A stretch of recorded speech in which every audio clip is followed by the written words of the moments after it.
So I'm on just a random calculator page, and I remember like it was yesterday my original Amazon, eBay business goal, and that was to make $100 a day profit.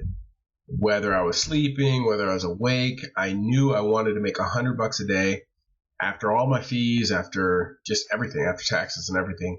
And now that I think back on that time, I was really thinking kind of small. And I know a lot of people are when they start. They say, hey, I just want to make an extra $1,000 a month, $2,000 a month.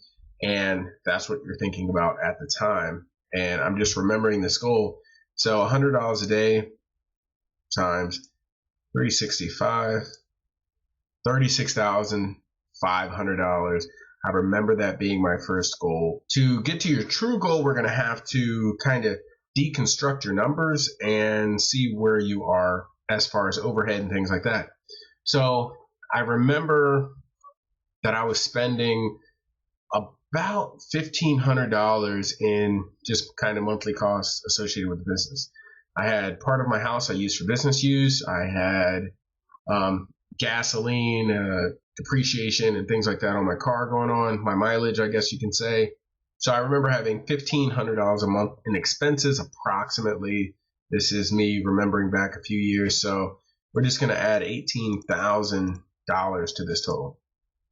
So to cover my overhead, to cover my scanners, my gas, and all those other things, I had to make about $54,500 per year in profit to make my business profitable, to make my $100 a day. This was like my first year goal, and I remember this like it was yesterday.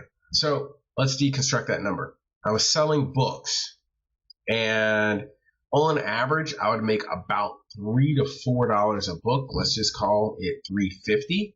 So I'm going to divide this number by $3.50. And we get 15,517 books I need to sell per year to make this number possible. So what I'm going to do here is I'm going to divide that also by 52 so I can get my weekly total. So 299 books. These are low margin, $3 to $4 books that I need to sell on average. You know, some books sell a little slower, some books sell a little faster. So this was approximately my original goal. I remember my goal was to get 300 to 400 books a week to make this number happen. So simply what I did was figure out what I need to make, did an estimated overhead cost, and then I divided by my average profit per item and my average number of weeks. So every week I had to find 300 books to make this possible. I can divide that further. I didn't always work 5 days a week. I often worked on weekends or at night when I could, but for most people, this is what I needed to find every day. 60 books.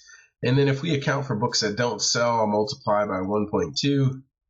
Let's say 15 to 20% of books don't sell.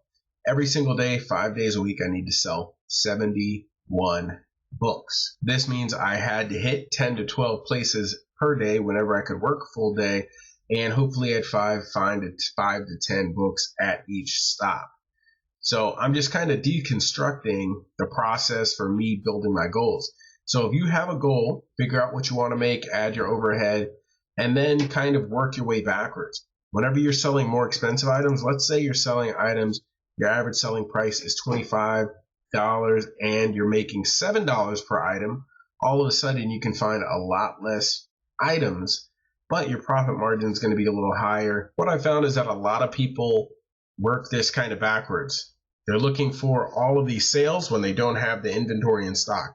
Generally, the more items that you have in stock that have a decent sales rank, the more sales that you're going to get. So I focused my business on the purchasing aspect, and then as long as I purchased 300 or 400 items a week, I knew I was going to sell 200 or 300 items a week and make my quota on the sales end.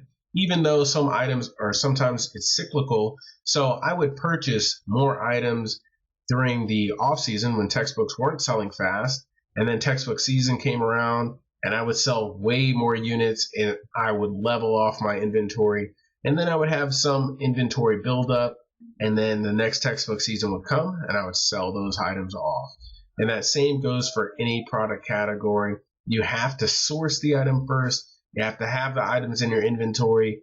And then when you have a bunch of items in your inventory, people are going to buy them, especially if the sales rank is good and your price is competitive. Thank you guys very much. Have a great day and make some money using Oaxray. Please like and subscribe. And if you have a question about Amazon, put a comment down below and I'll make a video about it as soon as I can.